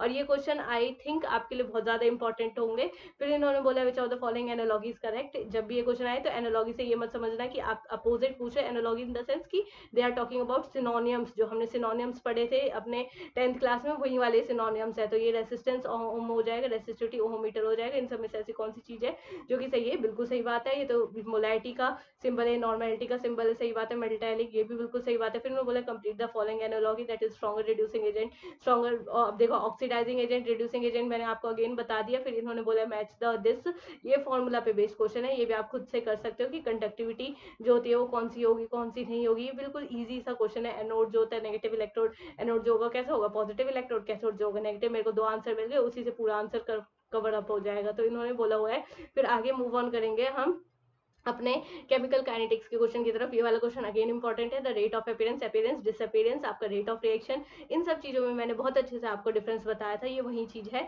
Is related to rate of disappearance of bromide is, अब देखो ये वाली इक्वेशन तो आपको आती होगी बनाने। अब इन्होंने डिसअपीयरेंस बोले तो उसके बेस में आपका स्टोइशियोमेट्रिक कोएफिशिएंट नहीं आएगा, इसी वजह से वाला ऑप्शन सही हो जाएगा। देखो इस वाले में है, इस वाले में है, लेकिन अब देखो यहाँ पे जब मैं यहाँ पे ब्रोमीन का लिखूंगी तो ब्रोमीन के लिखते वक्त मेरे को क्या दिखाई देगा कि 5 10 का नीचे लिख दिया और इसका 3 जो होगा वो यहाँ पे शिफ्ट हो जाएगा। कुछ इस तरीके से ये रिएक्शन होगा। अगर मैं आपको थोड़ा सा डिटेल में बता दूं ताकि आपको और अच्छे से समझ आ सके, दैट इज अ dt। अब देखो यहाँ पे अगर मैंने, देखो यहाँ पे अगर मैंने क्या करा, ब्रोमीन ले लिया और डिवाइडेड बाय मैं क्या करने लगी, dt करने लगी। अब यहाँ पे क्या हुआ, ब्रोमीन के नीचे तो मेरे को 5 दे रखा था तो मैंने सोचा यहाँ पे 5 लगा देती हूँ। और अगर ये क्योंकि रिएक्टेंट का दे रखा है, रिएक्टेंट का दे रखा है तो यहाँ पे माइनस होगा, इसका 3 जो होगा इधर की तरफ शिफ्ट हो जाएगा। और ये डिसअपीयरेंस बोला है तो इस वजह से हमें ये भी देखने को मिल रहा होगा। फिर आगे ही इसी तरीके से हम मूव ऑन कर रहे होंगे। तो हम क्या देखते हैं कि यहाँ पे इन्होंने मेंशन करा हुआ है अगला वाला क्वेश्चन में ही कि दैट इज और let us wait for few second now. अब देखो यहाँ पे इन्होंने लिखा हुआ है कि a graph of volume of hydrogen release volume versus time of the reaction हो जाएगा, जिंक एंड डाइल्यूट HCl हो जाएगा, is given on the basis of the mark the correct option. ऐसे क्वेश्चन बोर्ड में भी पूछ लिए जाते तो इसमें कुछ भी नहीं है। देखो एवरेज रेट बोला है ना इन्होंने 40 सेकंड का, तो अगर मैं 40 सेकंड को पकड़ू, ये रहा मेरा 40 सेकंड। अब 40 सेकंड में मैं दो चीजों को देखूंगी। एवरेज का मतलब क्या होता है कि दो एडजेसेंट वाली वैल्यू लेना, तो दो एडजेसेंट चीज क्या होगी मेरे पास, V3 माइनस में V2। अब डिफरेंस ले रही हूँ तो माइनस तो करूंगी और उसका जितना भी टाइम लाइन मेरे को दे रखा है वो चीज मैं नीचे लिख दूंगी। और ये सब चीजें इसलिए गलत है क्योंकि टाइम जो होता है वो क्या दिखा रखा है इन्होंने, कांस्टेंट दिखा रखा है। और जब टाइम कांस्टेंट दिखा रखा है तो टाइम की इनिशियलाइज कहाँ से कर रही होंगी, 0 से, इसलिए इसका ऑप्शन ये चला जाएगा। ये ध्यान रखना कि इसमें ये ऐसे मतलब अगर मान लो एवरेज निकाल भी रहे हो तो ऊपर वाली वैल्यू का हमेशा डिफरेंस होता है, नीचे वाली वैल्यूज होती है वो हमेशा हम एक इनिशियल पॉइंट से निकालते हैं। फिर इन्होंने बोला consider the graph given in the above question which of the following option does not show instantaneous rate of at 40 second. अब ये एवरेज रेट तो मैंने आपको बता दिया। अब इंस्टेंटेनियस वाली ऐसी कौन सी चीज है जो कि नहीं शो करती, तो इंस्टेंटेनियस क्या होता है, हमेशा एक मतलब एक इंटरवल वाला, जो एक छोटा सा इंटरवल, देखो अगर छोटा सा इंटरवल है तो उसे इंस्टेंटेनियस कहेंगे, लेकिन अगर एक बहुत बड़ा सा इंटरवल है तो फिर हम उसे क्या कह रहे होंगे, आपका एवरेज कह रहे होंगे। तो अगर मैं मतलब एक इंटरवल की बात करूँ, एक छोटे से इंटरवल की बात करूँ तो डिफरेंस तो लेके चलूंगी, तो मैंने सबका डिफरेंस ले लिया। जहां पे डिफरेंस मेरे को एकदम रॉन्ग सा लगा तो वही वाला क्या चला जाएगा, ऑप्शन चला जाएगा, V4 है, V2 है। अब ये एक एक करके आप वैल्यू देखोगे तो आपको भी अपने आप को पता लग जाएगा कि कौन सा गलत ऑप्शन है कौन सा सही ऑप्शन है। द रेट कांस्टेंट, देखो ये सारे CBSE में आ चुके हैं, ये मैं ले ही आपके 10 ईयर्स प्रीवियस रही हूँ। फिर उन्होंने बोला the rate constant of first order reaction is equal to the initial rate of the reaction when the initial concentration of the reaction is 1 molarity. ये तो डायरेक्टली आपके उस पर बेस्ड है, that is your first order reaction. First order reaction का formula लगाना आपको, I hope अब तो याद ही होगा आपका फर्स्ट ऑर्डर का फॉर्मूला क्या होता है, दैट इज योर T होगा, फिर यहाँ पे लॉग हो जाएगा, दैट इज और सी नॉट बाई सी टी हो जाएगा, ये इसी चीज पे बेस्ड है। फिर उन्होंने बोला था rate constant of the reaction is इतना, the order of the reaction is, अगर रेट कांस्टेंट हमें इतना दे रखा है तो ऑर्डर ऑफ रिएक्शन इसका कितना होगा। तो हमने पढ़ा हुआ है कि हमारा फॉर्मूला क्या लगता है, मॉल लगता है, 1 माइनस में एन लगेगा, एल हो जाएगा, एन माइनस में 1 हो जाएगा, एंड सेकंड का इनवर्स। ये वाली इस वाली जगह पे आप एक बार 1 2 पुट करके देखो, 1 2 या फिर 0 जो भी है, तो आपको ये मिल जाएगा। 1 पुट करोगे तो 1 पे तो नहीं मिलेगा, लेकिन बाकी पे आपको जरूर से मिल जाएगा। फिर उन्होंने बोला the rate of the gaseous reaction is given by this. If the volume of the reaction vessel is suddenly reduced by 1/4 of its already volume, the reaction rate related to the original rate will be, यानी जो हमारे reaction का rate है वो कितना हो जाएगा। तो हमें गैसियस रेट दे रखा है, ये दो चीज दे रखा है। If the volume of the reaction vessel is suddenly reduced to 1/4 of the initial volume, यानी कि अगर मैंने उसे रिड्यूस कर दिया 1/4 ऑफ इनिशियल वॉल्यूम से, तो रेट क्या हो जाएगा। तो हमेशा ध्यान रखो, अगर मैं रेट की बात कर रही हूँ, अगर मैं नॉर्मली रेट की बात करती हूँ तो मेरे को क्या दिखता है, कंसंट्रेशन बाय वॉल्यूम, ये तो डायरेक्ट फॉर्मूला है। अब देखो इनवर्सली प्रोपोर्शनल जैसे ही हुआ, तो अगर मैं इसको 1/4 से डिक्रीज कर रही हूँ तो मेरे पास दो वैल्यू हो गई ना, तो 1/4 का क्या बन जाएगा, 4/4 और डिवाइडेड बाय 1 हो जाएगा, तो ये कितना आ जाएगा, 16 आ जाएगा। ये 99% बच्चे जो होंगे इस क्वेश्चन को गलत करके आएंगे। फिर उन्होंने बोला है which of the following is not correct about the order of the reaction, सब में से ऐसी कौन सी चीज है जो कि ऑर्डर पे करेक्ट नहीं है, लेकिन ऑर्डर वाला बहुत अच्छे से मैंने पढ़ाया था, आप खुद से करना। फिर उन्होंने बोला which of the following statement are applicable to the balance chemical equation of an elementary reaction, order is same as molecularity, बिल्कुल सही बात है। फिर उन्होंने बोला है order is less than molecularity, no, इसका तो एकदम डायरेक्टली आंसर दिख रहा है for the reaction. 9th question है, यहाँ पे कहता है द एक्सपेरिमेंटल डाटा सजेस्ट, यानी ये वाला जो डाटा है वो हमें क्या कहता है कि मतलब इसका मॉलिकुलरिटी कितना है, ऑर्डर कितना है। तो मॉलिकुलरिटी हमेशा ध्यान रखना कि ये वाला कंसेप्ट जो होता है वो बहुत अच्छे से समझो कि जो मॉलिकुलरिटी होता है जब भी हमसे बोले तो हमेशा आप किसकी तरफ देखोगे, रिएक्टेंट की तरफ देखोगे, ठीक है जी। अब इन्होंने बोल दिया मॉलिकुलर, बोल दिया रिएक्टेंट, और ज्यादातर जो हमारा ऑर्डर जो होता है वो हम किसकी तरफ देख करके बताते हैं, प्रोडक्ट की तरफ। लेकिन अगेन आप प्रोडक्ट का रिएक्शन की तरफ देख के मत बताना, क्योंकि स्टोइचियोमेट्रिक कोएफिशिएंट की वजह से आपका आंसर गलत भी हो सकता है। तो अब इधर देखो, यहाँ पे मॉलिकुलरिटी बताऊंगी तो यहाँ पे 1 है, यहाँ पे 1 है, तो इसकी मॉलिकुलरिटी कितनी हो जाएगी, 2 हो जाएगी। और ये इन दोनों पावर को ऐड करोगे तो आपका फिर ऑर्डर भी निकल जाएगा। फिर उन्होंने बोला the unit of rate of reaction is the same as that of the rate constant zero order reaction, ये तो आपने पढ़ा ही होगा। क्योंकि हमारा जीरो ऑर्डर रिएक्शन कैसे होगा कि अगर मान लो ये रेट ऑफ रिएक्शन है, अगर मैं इसमें क्या लेके चलूंगी, के लेके चलूंगी, ए रेस टू द पावर 0 करूंगी तो 0 हट जाएगा, तो ये डायरेक्टली किसके इक्वल आ जाएगी, वही वाली चीज है। फिर मैं बोला rate law can not be determined from balance chemical equation if, यानी रेट लॉ जो होता है हम उसको नहीं बता सकते किसके थ्रू, बैलेंस केमिकल इक्वेशन के थ्रू। क्यों नहीं बता सकते, इसलिए नहीं बता सकते क्योंकि reverse reaction is involve, it is elementary reaction, any of the reactant is in excess, it is the sequence. Rate law जो होता है हम उसको नहीं बता सकते किसी भी केमिकल इक्वेशन से, क्योंकि रिएक्टेंट ऐसा भी तो हो सकता है कोई सा रिएक्टेंट ज्यादा है, कोई सा रिएक्टेंट कम है, या कोई सा रिएक्शन प्रेजेंट ही नहीं है, तो उस पर डिपेंड करेगा। फिर उन्होंने बोला है 12th क्वेश्चन में, if the reaction A convert into B, the rate of reaction increases with 2 times or increasing the concentration A 4 times, the order of the reaction is, अब ये तो डायरेक्टली क्वेश्चन है, A है B है, rate of the reaction को अगर मैं 2 time बढ़ा रही हूँ, राइट, और increasing the concentration of A 4 times, यानी कंसंट्रेशन ऑफ A जो है उसको मैं 4 टाइम्स बढ़ा रही हूँ, तो मेरा ऑर्डर कितना होगा। तो ये ध्यान रखना कि ऑर्डर को अगर मान लो नॉर्मली जो मेरा ऑर्डर ऑफ रिएक्शन होता है, पहली बात तो वो आपके कंसंट्रेशन पे डिपेंड नहीं करता है। मैं कहूंगी रेट ऑफ रिएक्शन जो होता है क्या वो कंसंट्रेशन पे डिपेंड करता है, तो मैं तो कह दूंगी कि हाँ वो डिपेंड करता है, और वो करता भी है। लेकिन आप हमेशा ध्यान रखना कि ऑर्डर ऑफ रिएक्शन जो होता है वो जब डिपेंड ही नहीं करेगा, तो अगर मैं चाहे कितना भी कंसंट्रेशन बढ़ा दूं मेरे को कोई फर्क पड़ने वाला है नहीं पड़ेगा। तो मैं इसका आंसर क्या कर दूंगी, जितना मेरा इनिशियली था, और इनिशियली मेरे पास कितना था, डबल था। फिर उन्होंने बोला which of the following is a zero order reaction, तो ये एग्जाम्पल आपके एनसीईआरटी के बुक में दे रखे हैं, वहीं से ले रखे। रेडियो एक्टिविटी का नाम देखते ही हमें क्या याद आ जाता है, फर्स्ट ऑर्डर रिएक्शन। फिर उन्होंने बोला डाइजोनियम सॉल्ट डिकम्पोजेज, यानी डाइजोनियम सॉल्ट जो होता है वो किसकी तरह डिकम्पोज होगा। ये भी इन्होंने शायद ये नहीं होगा एनसीईआरटी में, लेकिन हाँ ये फर्स्ट ऑर्डर रिएक्शन पे होता है। मैंने SN1 पढ़ाते वक्त भी आपको अच्छे से समझाया था कि किस तरीके से ये रिएक्शन होती है, उसी पे बेस्ड है। The graph plotted between LNR and T for the first order reaction, the intercept on Y axis.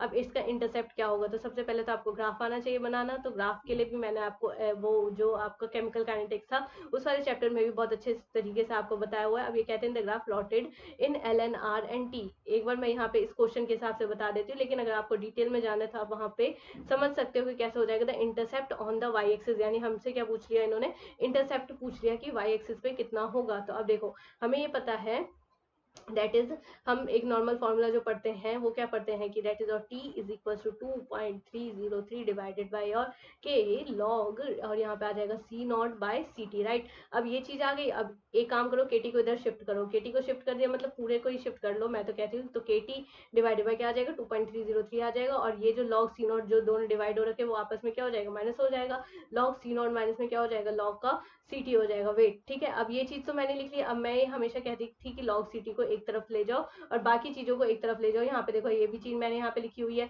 और जहाँ पे लॉग सी टी होगा वो आपका कहाँ पे आ जाएगा, वाई एक्सिस पे आ जाएगा, और बाकी की जितनी भी चीजें हो जाएगी वो एम एक्स प्लस में सी में आ जाएगी। तो ये जो लिखती हूँ मैं equation Y M X plus में सी, तो वाई जो होता है वो आपका किसके बारे में बताता है, और आपका एम जो होता है वो किसके बारे में बताता है, सी जो होता है वो किसके बारे में बताता है। ये सारी चीजें ही आपके लिए क्या हो जाएगी, इंपॉर्टेंट हो जाएगी। तो वो वाई जो होता है वो आपके इंटरसेप्ट के बारे में बताता है, जो आपका यहाँ पे m दे रखा है वो स्लोप के बारे में बताता है, और c जो होता है जो भी आप कांस्टेंट बाद में यूज करें उसके बारे में बताता है। अब डिटेल में मेरा जब वो लेक्चर देखोगे तो उसमें मैंने 3 दिन लेके समझाया, तो आपको वहां से भी समझ आ जाएगी। 75% ऑफ फर्स्ट ऑर्डर ये अगेन आपके कैलकुलेशन पे बेस्ड है, इसको करना है। ये क्वेश्चन आपने करे भी होंगे एनसीईआरटी में। The half life of the first order reaction is इतना, and the value of rate constant of the reaction is, यानी जो रेट कॉन्स्टेंट होगा हमारा उसकी क्या वैल्यू होगी। अगर हाफ लाइफ की इतनी वैल्यू है तो हमें पता है कि जो हमारा नॉर्मली जो फर्स्ट ऑर्डर का रिएक्शन होता है उसका जो हाफ लाइफ होता है उसका वैल्यू कितना आ जाता है, 0.693 बाई क्या आ जाएगा, क्या आ जाएगा। इसको इधर उधर कर दो, अपने आप आपका आंसर निकल कर क्या आएगा, कंसीडर द। अब क्या आता है 18th वाले क्वेश्चन पे, consider the first order gas phase decomposition reaction. अगर मैं फर्स्ट ऑर्डर का गैस फेज डिकम्पोजिशन रिएक्शन देखूँ तो ये अगेन मैंने आपको क्या करवाया था जब पढ़ा रही थी मैं आपको, मैंने बहुत अच्छे तरीके से आपको ये फॉर्मूला एकदम टिप्स पे रटवाया था, ये उसी पे बेस्ड है क्वेश्चन। अगर आपको वो टिप्स पे फॉर्मूला रटा होगा तो आप इसको तुरंत कर लोगे। फिर उन्होंने बोले 19 हो जाएगा, the activation energy of the reaction is zero. अगर एक्टिवेशन एनर्जी ही जीरो हो जाएगी, the rate of reaction increase with increase of temperature. बिल्कुल सही बात है, क्योंकि अगर एक्टिवेशन एनर्जी हो जाएगी जीरो तो हमारा रिएक्शन क्या होगा, एकदम तेजी से चलेगा, वही वाली चीज है। फिर हम बोले 20 the slope of the plot L N R versus times gives, यानी एल एन आर और आर का जो स्लोप होगा वो क्या देगा। देखो ये स्लोप वाले क्वेश्चन तो अभी मैं वैसे आपको बताऊं तो उतना डिटेल में मैं वैसे भी नहीं बता पाऊंगी, तो नहीं बताऊंगी, लेकिन जब मैंने आपको केमिकल काइनेटिक्स पढ़ाया था तो ये वही वाला ये है। वैसे इजी सा क्वेश्चन, थोड़ा सा एक बार फिर बता देती हूँ। दैट इज और लॉग का क्या हो जाएगा, के सी हो जाएगा डिवाइडेड बाय, जस्ट वेट, अगर यहाँ पे मैं के लेके चल रही हूँ टाइम के साथ तो 2.303 बाय क्या हो जाएगा, के हो जाएगा, मल्टीप्लाई बाय क्या हो जाएगा आपका log C not by C T हो जाएगा। उसी वाले फॉर्मूले पे बेस्ड है, सी टी को एक साइड करो और बाकी चीजों को एक साइड करो, तो स्लोप जो होगा वो आपका अपने आप निकल करके आ जाएगा। फिर उन्होंने बोला consider figure and mark the correct option. इस फिगर को देखो और फिर जो इन सब में से करेक्ट ऑप्शन है उसको लिखो। तो ये कहता है activation energy of forward reaction is E1 plus में E2 and product is less then that of the reactant. नहीं, जो हमारा एक्टिवेशन एनर्जी क्या है वो E1 प्लस में E2 होगा। चलो वो होगा भी तो क्या वो लेस स्टेबल है देन द रिएक्टेंट, नहीं, ज्यादा स्टेबल है। तो ये देखो जब भी ये वाली जो रिएक्शन इन्होंने दिखा रखी है तो ये देखो इसकी एनर्जी क्या है, यहाँ पे रिएक्टेंट की मैं एनर्जी देखूँ तो यहाँ पे रिएक्टेंट की एनर्जी कम है, लेकिन जब मैं यहाँ पे प्रोडक्ट की एनर्जी देख रही होंगी तो प्रोडक्ट की एनर्जी क्या है, ज्यादा है। तो इसका मतलब क्या हुआ, इसका मतलब क्या हुआ कि देखो जब भी ये नॉर्मली इनिशियली मेरा रिएक्टेंट का एनर्जी क्या था, कम था, ठीक है, बाद में जाकर के मैं देखती हूँ मेरी एनर्जी बढ़ गई, तो इसका मतलब कौन सा रिएक्शन होगा, एंडोथर्मिक। एंडोथर्मिक रिएक्शन में ऐसा ही होता है कि रिएक्टेंट की एनर्जी कम होती है लेकिन प्रोडक्ट की एनर्जी ज्यादा होती है। जब भी तो मैं कहती हूँ, हमने 11th क्लास में पढ़ा होगा कि जो एक्सोथर्मिक रिएक्शन होती है वो कैसी होती है आपकी, बहुत ही ज्यादा स्टेबल वाली रिएक्शन होती है। तो एक्सोथर्मिक में क्या होगा, एनर्जी बाहर रिलीज हो जाएगी, एनर्जी जब बाहर की तरफ रिलीज हुई तो वो चीज मेरा क्या बन गया, स्टेबल बन गया। तो ये उसी चीज पे बेस्ड है, तो आप वहां से भी समझ सकते हो। तो ये एंडोथर्मिक, और थोड़ा सा मैंने आपको बता दिया, अगर मान लो कि ये एक्सोथर्मिक वाला अगर मेरे को दे भी देते रिएक्शन, तो उसकी सबसे पहली पहचान होती कि मेरी इनिशियली एनर्जी ज्यादा होगी लेकिन बाद में जाकर के एनर्जी क्या हो जाएगी, कम हो जाएगी। तो ये वाला ग्राफ जो होगा किसका हो जाएगा, एक्सोथर्मिक का हो जाएगा।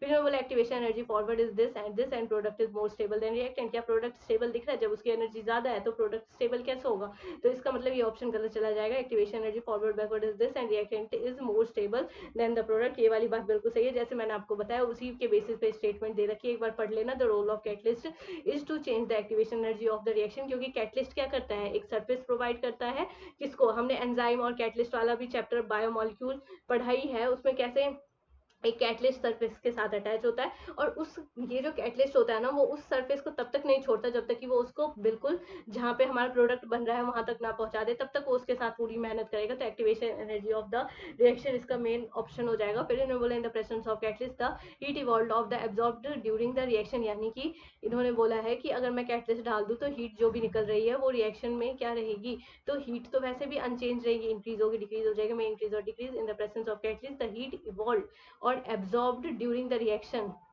तो जितनी निकल रही है उतनी ही एब्जॉर्ब होगी, फिर इसलिए इसका सी चला जाएगा। कंप्लीट द फॉलोइंग एनालॉगी, ये एनालॉगी जो है वो रिएक्टेंट पे बेस्ड है। अगेन ये एनसीईआरटी की ही रिएक्शन है, तो ये वाला क्वेश्चन खुद ट्राई करना। फिर इन्होंने बोला which of the following analogy is correct, तो इन्होंने इन सब में से कौन सा एनालॉगी करेक्ट है, तो ये वाला फॉर्मूला मैंने अभी आपको ऊपर ही बताया था, उसी पे बेस्ड है।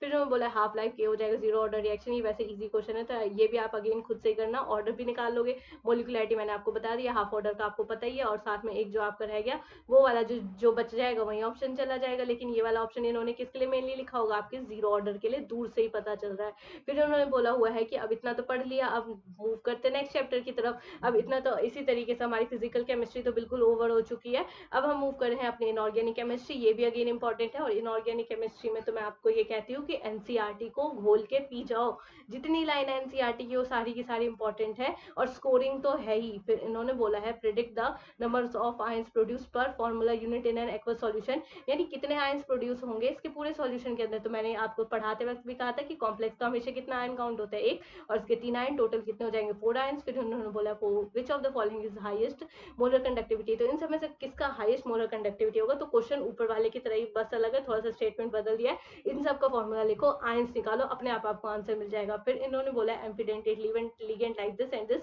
देखो अब एम्फिडेंटेट लिगेंड मैंने पढ़ाते वक्त भी पढ़ाया था कि एम्फिडेंटेट और बाइडेंटेट में क्या डिफरेंस होता है। एम्फिडेंटेट लिगेंड ऐसे लिगेंड होता है जो कि एक टाइम में, मतलब हमारे पास डोनेट करने के लिए दो जने हैं, लेकिन एक टाइम में सिर्फ एक ही डोनेट करेगा, that is the features of your ambidentate ligand. And what is the feature of bidentate ligand, bidentate ligand एक टाइम पे साइमल्टेनियसली दो जगह से डिनोट मतलब डोनेट कर रहा होगा अपने इलेक्ट्रॉन। तो एक तरीके से हम देखें तो ambidentate ligand is the part of unidentate ligand. अगर ये स्टेटमेंट भी आए तो आप क्या करके आओगे, सही करके आओगे। इतने मोल्स। फोर्थ क्वेश्चन है, ये वाला जो फोर्थ क्वेश्चन है वो, उसमें मेरे को भी दिक्कत होती थी जब मैं पढ़ती थी, लेकिन अब दिक्कत नहीं होगी। वो फोर्थ क्वेश्चन क्या कहता है, when 0.1 mole this is treated with excess of AgNO3 and इतने moles of AgCl are obtained, the conductivity of the solution will correspond to. तो देखो ये क्वेश्चन अगर मैं सॉल्व करने बैठूं तो एक पेज का होगा, लेकिन अगर मैं कॉम्पिटेटिव एग्जाम के हिसाब से बताऊं तो डायरेक्टली मेरे को इधर वाले मोल दिखे, इधर वाले मोल दिखे, दोनों का रेशियो निकालो, मेरा आंसर निकल जाएगा। तो आप ये कॉम्पिटेटिव वाले एग्जाम के उससे ही करना, अभी सॉल्यूशन निकालोगे तो बहुत टाइम लगेगा। इन्होंने बोला है when a mole of this is treated with excess of AgNO3, 3 moles of AgCl are obtained, the formula of the complex is। जब इन्होंने बोल दिया 3 मोल्स ऑफ AgCl, तो इतना तो पक्का है कि मेरा जो भी एलिमेंट होगा उसमें कम से कम 3 Cl तो मेरे को बाहर चाहिए ही चाहिए, चाहे कुछ हो या ना हो। तो पहला कॉम्प्लेक्स देखूंगी तो अंदर चला गया, ये ऑप्शन नहीं होगा। दूसरा में देखूंगी तो 2 ही है, तो ये भी नहीं ऑप्शन होगा। तीसरा में देखूंगी तो एक ही है। मैं तो ये चाहती हूँ ना कि मेरे को 3 मोल मिले AgCl के, तो इसका ऑप्शन क्या चला जाएगा, डी चला जाएगा। Which of the following species is not expected to the ligand, इन सब में से ऐसा कौन सा है जो कि ligand, that is your nitrosonium ion होता है। फिर ये हो जाएगा इथेन 1,2 डायमीन हो जाएगा, और NH4 पॉजिटिव जो होता है दैट इज और अमोनियम। तो ये वाला ऑप्शन भी आपका क्या चला जाएगा, गलत चला जाएगा। तो बी ऑप्शन जाएगा, फिर डी आ जाएगा। डी नहीं जाएगा, कार्बोनाइल जो होता है वो लिगेंड होता है, और आपने इसके बारे में सिनर्जिक इफेक्ट, ऑर्गेनोमेटेलिक इफेक्ट, ये सारे इफेक्ट बहुत अच्छे तरीके से पढ़े होंगे। फिर उन्होंने बोला चिलेटिंग लिगेंड हैज 2 और more than 2 donor atom to bind to the single metal, which of the following is not a chelating agent. तो ऑक्जेलेटो, देखो अब मैंने यहाँ पे आपको सबका स्ट्रक्चर भी बना के दिखा दिया ताकि आपको कोई दिक्कत ना हो। ऑक्जेलेटो जो है डिनोट कर रहा है आपका ग्लाइसिनेटो भी कर रहा है, इथेन 1,2 डायमीन भी कर रहा है, लेकिन थायोसल्फेटो कभी नहीं करेगा, तो इसलिए इसका ऑप्शन ये चला जाएगा। EDTA जो है वो आपका कैसा है, हेक्साडेंटेट लिगेंड। जब हमने इसके बारे में डिटेल में पढ़ा था तो मैंने आपको इसको स्ट्रक्चर भी बना करके दिखाया था। विच of the following is pi acid ligand, दूर से ही क्या होगा, carbonyl compound, total number of unpaired electron present in this. आप इसका एक बार इलेक्ट्रॉनिक कॉन्फिगरेशन लिखो, और मैंने आपको तब भी कहा था कि 30 एटॉमिक नंबर तक आपको इलेक्ट्रॉनिक कॉन्फिगरेशन एकदम टिप्स पे होना चाहिए, वही वाली चीज है। फिर इन्होंने बोला the stabilization of the coordination compound due to chelation is called the chelate effect. Which of the following is the most stable complex species, यानी इन सब में ऐसा कौन सा स्पीशीज है जो कि बहुत ज्यादा स्टेबल है। तो मैं ये कहती हूँ कि सबसे ज्यादा स्टेबल वाला जो होगा वो मेरे को हमेशा, देखो जब भी स्टेबल की बात आए तो मैं हमेशा दो चीजों को सर्च करूंगी, या तो मेरा कार्बोनाइल कंपाउंड हो या फिर चिलेटिंग इफेक्ट हो। और चिलेटिंग इफेक्ट जहां भी दिखता है वो सबसे ज्यादा स्ट्रॉन्ग होता है। तो पहले वाले में कार्बोनाइल कंपाउंड मिला, साइनाइड मिला, लेकिन तीसरे वाले में देखो तो मेरा चिलेटिंग रिंग बन गया, तो इसलिए मेरा आंसर क्या चला जाएगा, चिलेटिंग। ये IUPAC नेम अगेन है, ये आप खुद से ट्राई करना। और अगर यहाँ पे मैं फिर बता रही हूँ कि अगर इस प्लेटिनम को 4 जने ने, 4 इसका कोऑर्डिनेशन नंबर है, तो इसका ऑक्सीडेशन स्टेट हमेशा से क्या होगा, +2। लेकिन अगर इसको 6 जने, मतलब 6 जने साइड से इसको घेर लेते तब इसका ऑक्सीडेशन स्टेट कितना होता है, दैट इज और +4। ये वही उसी कॉन्सेप्ट पे बेस्ड है, इजी है, कर लोगे। फिर उन्होंने बोला the formula of the coordination compound tetraamine chloride is ये, the formula again IUPAC name due to the presence of amphidentate ligand coordination compound, so isomerism, palladium complex this and this। तो इसमें क्या हो रहा है, आपका लिंकेज आइसोमेरिज्म चल रहा है, और चलेगा भी क्यों ना, क्योंकि ये देखो एक साइड इसमें एस डोनेट करने वाला है और इस साइड एन डोनेट करने वाला है, ये तो फीचर ही किसका, आपके लिंकेज आइसोमर का हो जाएगा। केमिस्ट्री का अगर कंसेप्ट आपको क्लियर है तो आपको ज्यादा से ज्यादा 10 मिनट लगते हैं सॉल्व करने में क्वेश्चन में, तो आप कंसेप्ट को एकदम क्लियर रखना, एकदम बेसिक से अब मत पढ़ना, अब आप मेन इंपॉर्टेंट पॉइंट ही पढ़ो रोज का रोज, इसी से आपकी रिवीजन हो जाएगी। फिर इन्होंने बोला indicate the complex ion which shows the geometrical isomerism, यानी इन सब में से मेरे को इंडिकेट करो कि कौन सा आयन जो होता है ज्योमेट्रिकल आइसोमेरिज्म शो करेगा। तो मैं कहती हूँ कि जो मेरा ए वाला एलिमेंट है वो तो शो कर रहा होगा, फिर बी वाला एलिमेंट नहीं शो करेगा, फिर सी है, फिर डी है, ऐसे करके ही सारे एलिमेंट दे रखे ज्योमेट्रिकल आइसोमेरिज्म के नाम पे। वाटर हो जाएगा, क्लोरीन हो जाएगा। फिर इन्होंने बोला हुआ है the geometry of nickel carbonyl and this are, अब इन दोनों का ज्योमेट्री जो होता है वो मेनली कैसा होगा, अब मैंने तो यहाँ पे टेट्राहेड्रल करा है, स्क्वायर प्लेनर नहीं होगा। देखो निकल कार्बोनाइल का तो एनसीईआरटी का स्ट्रक्चर है, और इसमें अगर आपको दिक्कत हो तो आप इस तरीके से कर सकते हो कि जो निकल का इलेक्ट्रॉन है वो कितने फ्री है और कितने इलेक्ट्रॉन जो है वो मतलब किसी के साथ बाइंड कर रहे हैं, ये वही वाला क्वेश्चन है। फिर उन्होंने बोला हुआ है tetrahedral and square planar respectively, square planar and tetrahedral, ये वही वाली चीज है। फिर इन्होंने बोला atomic number of manganese, iron हो जाएगा, कोबाल्ट हो जाएगा 25 और 26 हो जाएगा, which of the following inner orbital octahedral complex ions are diamagnetic, तो इन सब में से ऐसा कौन सा डायोमैग्नेटिक है या फिर पैरामैग्नेटिक है, ये अगेन आपके इलेक्ट्रॉनिक कॉन्फिगरेशन पे बेस्ड है। तो डायोमैग्नेटिक और पैरामैग्नेटिक आपको आई होप आता होगा, और इसी पे ये क्वेश्चन करोगे तो हो जाएगा। मैं मेनली आपको उस क्वेश्चन पे मैं फोकस कर रही हूँ जो कि आपके लिए टाइम ले, और उसको भी मैं अभी आपको तुरंत से पहले करूँ ताकि आपके लिए वो थोड़ा सा आसान हो जाए। फिर इन्होंने बोला atomic number of manganese this and this, which of the following outer orbital complex have same number of unpaired electron, यानी इन सब में से ऐसा कौन सा कॉम्प्लेक्स है जिसमें same number of unpaired electron होगा। ये अगेन आपके उसी पे बेस्ड है, ये खुद से करना।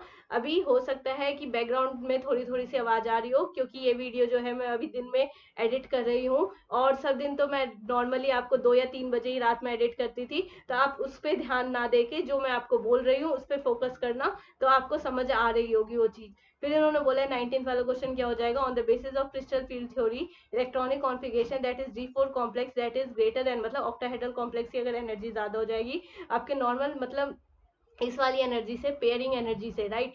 तो अब जब ऑक्टाहेड्रल की ज्यादा हुई तो ऑक्टाहेड्रल की ज्यादा हुई तो इसका मतलब मेरा क्या होगा, स्ट्रॉन्ग लिगेंड। मैंने आपको पढ़ाते वक्त भी बताया था कि अगर पेयरिंग एनर्जी ज्यादा होती है तो दूसरा होता है दैट इज और वीक लिगेंड, लेकिन अगर आपका ये ऑक्टाहेड्रल एनर्जी ज्यादा हो रही है तो फिर उस वाले को हम क्या कह देंगे, स्ट्रॉन्ग लिगेंड के सारे फीचर्स हो जाएंगे, दैट इज G2G4 हो जाएगा एंड Eg का क्या हो जाएगा, 0 हो जाएगा। तो उसी पे बेस पे आप इसे सॉल्व कर लेना, crystal field stabilization D4 octahedral complexes, यानी D4 ऑक्टाहेड्रल कॉम्प्लेक्स के लिए मेनली हम क्या एनर्जी लेके चलेंगे, तो इसका एक फॉर्मूला होता है जो मैंने यहाँ पे मेंशन भी करा है, माइनस का 0.4 नंबर ऑफ इलेक्ट्रॉन इन आपका क्या हो जाएगा लोअर सबशेल, और number of electron in upper subshell, ऐसे करके लेकर चलेंगे। अब इन्होंने बोला है हाई स्पिन बोला है, हाई स्पिन बोला है तो वीक वाला होगा, वीक फील्ड लिगेंड होगा, और वीक फील्ड लिगेंड होगा तो इसमें एक्सपी की वैल्यू कितनी होती थी, 0। इसका एक्चुअली फॉर्मूला होता है माइनस 0.4 मल्टीप्लाई में number of electron present in आपका Eg सेट, और प्लस में 0.6 multiply by number of electron that is present in आपका T2G सेट, उसी पे बेस है। फिर इन्होंने बोला CFAC for the octahedral is इतना and CFAC for the tetrahedral is, तो इसका फॉर्मूला मैंने अपने टाइम में भी याद करा था। देखो अब ये चीज लिखी है, अब इन्होंने डेल्टा टी लिखा हुआ है, तो डेल्टा टेट्राहेड्रल का जो स्ट्रक्चर होता है वो हमेशा क्या होता है, छोटा होता है ऑक्टाहेड्रल से, तो इसलिए मैंने यहाँ पे 4 लिख दिया, डिवाइडेड बाय 9 कर दिया, और यहाँ पे डेल्टा ओ करके मतलब इसे लिख दिया, यही वाला फॉर्मूला इस पे बेस्ड है। फिर इन्होंने बोला है 1 mole of this compound react with excess of AgNO3 solution to yield 2 moles of this, the structure formula of the compound is, अब स्ट्रक्चर फॉर्मूला कितना होगा, अब देखो AgCl का अगेन इन्होंने 2 मोल दे दिया, ये वही पहले वाले क्वेश्चन पे बेस्ड है, अगेन इजी पीजी है, आप कर लोगे।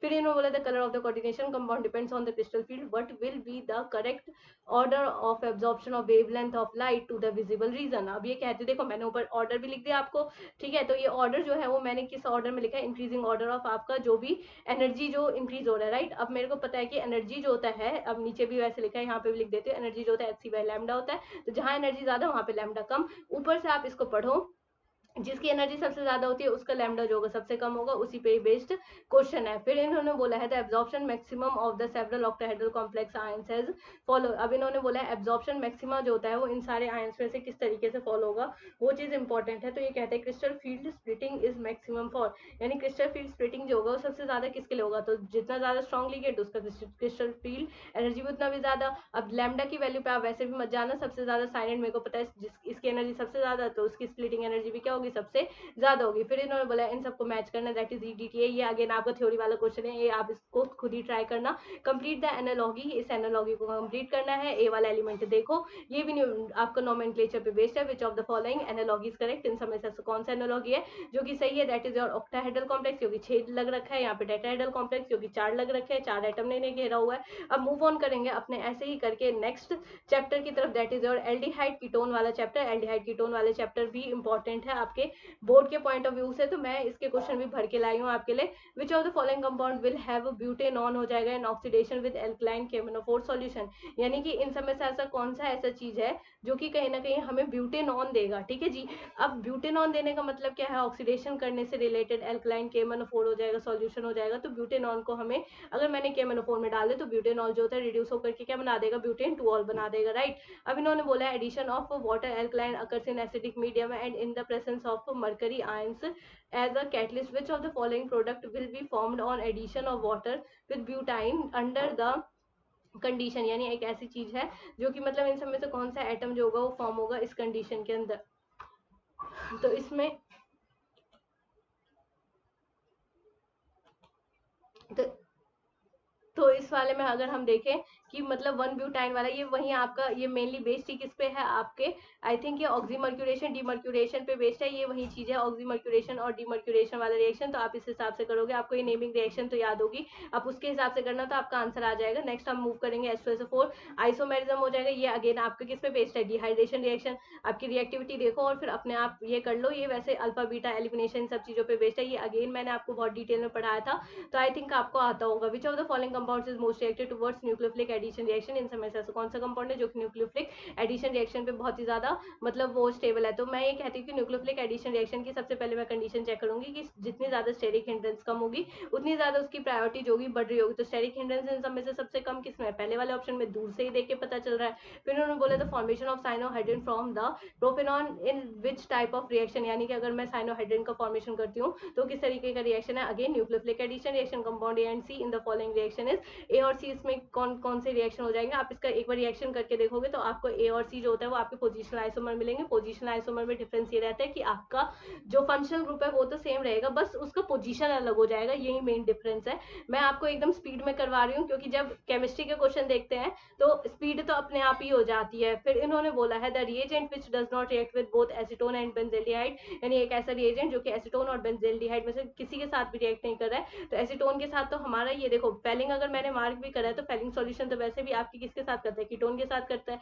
कीटोन नहीं, आई थिंक एल्डिहाइड के साथ करता है। और बेंजल्डिहाइड में एल्डिहाइड है लेकिन एरोमेटिक वाला है और एसीटोन वाले में कीटोन है, तो इसका ऑप्शन क्या चला जाएगा, फेलिंग वाला चला जाएगा। ऐसे करके हम मूव ऑन करते जाएंगे। फिर अगला जो होता है which of the following most suitable reagent for the following conversion, इन सब कन्वर्जन के लिए कौन सा है, तो दूर से देख के पता चल रहा है कीटोन का एक ही reaction, that is your iodoform test. फिर इन्होंने बोला which of the following compound do not undergo aldol condensation, यानी इन सब में से ऐसा कौन सा है जो कि एल्डोल कंडेंसेशन नहीं देगा, जिसके पास अल्फा मिथाइलेटेड ग्रुप एब्सेंट होगा वही नहीं देगा। आप इसको बेस से चेक करो कि मिथाइलेटेड ग्रुप किसमें प्रेजेंट है और जिसमें नहीं है उसमें कौन सा रिएक्शन फिर होगा, आप इसे कमेंट में बता सकते हो। अगला Cannizzaro reaction is not given bye, तो जिसके पास मिथाइलेटेड ग्रुप प्रेजेंट होगा that gives the Cannizzaro reaction, ये उसी चीज पे बेस्ड है। फिर उन्होंने बोला which product is formed when compound this is treated with concentrated aqua solution of KOH, यानी कि अगर मैं KOH के साथ रिएक्ट करूं तो मेरा मतलब कौन सा कंपाउंड होगा, तो ये क्योंकि कैनिजारो रिएक्शन है तो इसी का ऑक्सीडेशन इसी का reduction, that is saying by your Cannizzaro reaction. ये वही वाला क्वेश्चन है। फिर उन्होंने बोला which of the following reaction will not result in the formation of carbon carbon bond, यानी इन सब में से ऐसा कौन सा रिएक्शन है जो कि कार्बन कार्बन के बॉन्ड में फॉर्मेशन नहीं करेगा। तो देखो फ्रीडल क्राफ्ट में हमने पढ़ा हुआ है कि मेनली हम कार्बन के साथ ही किसी एटम को जोड़ रहे होते हैं। एसाइलेशन बोला तो 100% क्या कर रहे होंगे, बेरली कार्बन के एटम को जोड़ रहे हैं। वुड्स रिएक्शन में हम कार्बन को ही जोड़ते हैं और रीमेन टीमेन में तो हम हाइड्रोकार्बन का फॉर्मेशन कर ही रहे होते हैं, बाद में जाकर के एल्डिहाइड बन जाता है। लेकिन कार्बन कार्बन के बीच था कैनिजारो रिएक्शन, ये एक ऐसा रिएक्शन हो जाएगा जिसमें देखने को मिलेगा aromatic compound X with molecular formula. This gives chemical test, यानी कि एक ऐसा मॉलिक्यूल जो कि केमिकल टेस्ट देता हो। देखो 2,4-DNP देख के देखो ये तो पता लग गया कि उस वाले मॉलिक्यूल के अंदर एल्डिहाइड होगा और कीटोन भी होगा। फिर इन्होंने बोले रिड्यूस कर देगा किसको, टॉलरेंट रिएजेंट को, मतलब वो रिड्यूस कर रहे टॉलरेंट रिएजेंट को, तो इसका मतलब एल्डिहाइड होगा, इतना पक्का होगा। फिर ये कहते हैं कि अंडरगोज करेगा कैनिजारो रिएक्शन, तो कैनिजारो रिएक्शन देगा तो इसका मतलब उसके पास अल्फा मिथाइलेटेड ग्रुप एब्सेंट होगा। फिर ये कहते हैं on vigorous oxidation that is 1,2 benzene dicarboxylic acid is obtain, यानी कि वाइग्रॉस अगर मैं ऑक्सीडेशन करूँ तो हमें क्या देखने को मिलता है, 1,2 बेंजीन डाइकार्बोक्सिलिक एसिड। मतलब अगर ये कहते हैं कि अगर मैं इसका ऑक्सीडेशन करवा दूं तो मेरे को क्या मिलेगा, 1,2 बेंजीन डाइकार्बोक्सिलिक एसिड, ये उसी चीज पे बेस्ड है। फिर इन्होंने बोला iodoform test is not given by, iodoform test again आपका कीटोन वाला टेस्ट है, ये आपको आता होगा करना, आईयूपीएससी नेम आपका क्वेश्चन। फिर इन्होंने बोला acid form when propyl magnesium bromide is treated with carbon dioxide, यानी कि जब मैं मैग्नीज को मतलब मैग्नीशियम ब्रोमाइड को ट्रीट करूंगी तो आपका किस चीज का फॉर्मेशन होता है, कार्बन डाइऑक्साइड, या अगेन वही आपका MgBr वाला जो रिएक्शन होता है उसी पे बेस्ड है। ये वाला रिएक्शन मैंने आपको 3-4 बार अच्छे से करवा रखा है पहले ही। फिर उन्होंने बोला treatment of the compound this with NaOH solution yield, अगर मैं इस वाले कंपाउंड का ट्रीटमेंट कर दूं किसके साथ, NaOH के साथ, तो मेरे को क्या चीज मिल रहा होगा, क्योंकि यहाँ पे है आपका एक साइड से तो फिनॉक्साइड, मतलब अगर मैं यहाँ से बॉन्ड तोड़ूं तो नहीं टूटेगा, लेकिन यहाँ से बॉन्ड तोड़ूं तो टूट जाएगा। तो एक साइड तो आपको बेंजोइट मिल जाएगा और दूसरे साइड क्या मिल जाएगा, फिनॉक्साइड आयन, यानी नेगेटिव वाले के साथ कौन सा जा रहा होगा, Na पॉजिटिव जा रहा होगा, और इस साइड वाले के साथ क्या जा रहा होगा, आपका हाइड्रोजन जा रहा होगा। वही ये क्वेश्चन इन्होंने दे रखा है। फिर इन्होंने बोला arrange the following acid in the order of increasing acidity, तो एसिडिटी इंक्रीज कैसे होगी, जितना तेजी से हाइड्रोजन निकलेगा, और कितने तेजी से हाइड्रोजन निकलेगा, जितना ज्यादा यहाँ पे नेगेटिव की डेंसिटी कम होगी, और नेगेटिव की डेंसिटी कब कम होगी, जब इससे कोई इलेक्ट्रॉन मांगने वाला रहेगा। तो इस वाले मॉलिक्यूल में दिख रहा है नाइट्रो ग्रुप जो होता है इलेक्ट्रॉन विड्रॉइंग ग्रुप है, तो सबसे ज्यादा यहाँ पे मैं अगर देखूं यहाँ पे नाइट्रो ग्रुप थोड़ा पास हो गया तो इसका इफेक्ट ज्यादा बढ़ जाएगा, इस पे वेस्ट है। फिर बी वाले का थोड़ा सा कम, फिर डी वाला एंड ये वाला, क्योंकि OH ग्रुप जो होता है आपके डोनेटिंग की तरह एक्ट कर रहा होगा। फिर oxalic acid, benzoic acid, phthalic acid and protonic acid, उसी पे सारे के सारे एसिड बेस्ड है। ये मतलब किस तरीके से करेंगे, ये सारे नाम जो है वो भी मैंने आपको एल्डिहाइड वाले चैप्टर में पढ़ाया तो आपको आता होगा। फिर उन्होंने बोला which of the following analogy is correct, इन सब में से कौन सा एनालॉगी जो है वो बिल्कुल सही है, वो हमें देखना पड़ेगा, उसी पे ये मतलब बेस्ड है। 5-फ्लोरोएसिडोफेनॉन benzaldehyde aldol condensation acidic Cannizzaro reaction Tollens agent iodoform हो जाएगा। कंप्लीट द फॉलोइंग एनालॉगी, ये सारे के सारे हमें इसी तरीके से क्या करना है, एनालॉगी कंप्लीट करना है। और देखो अगर आपको प्रोटोनिक एसिड का फॉर्मूला जानना हो तो वो भी मैंने नीचे मेंशन करा है, ये होता है, लेकिन ये एनसीईआरटी में फॉर्मूला नहीं है तो आप इसे स्किप भी कर सकते हो। आई होप आज का सेशन आपको बहुत अच्छा लगा होगा और आपके जितने भी डाउट होंगे, जितने भी छोटे छोटे कंसेप्ट रह रहे होंगे वो भी कवर अप हो गए होंगे। अब एक दिन के बाद या फिर आपका बस परसों ही आपका एग्जाम है तो एकदम अच्छे से नींद लो और एकदम फ्रेश माइंड से पढ़ो। इसी के साथ आज का सेशन यहीं पे मैं एंड करती हूँ। मिलते हैं अगली वीडियो में, तब तक के लिए बाय बाय बच्चों।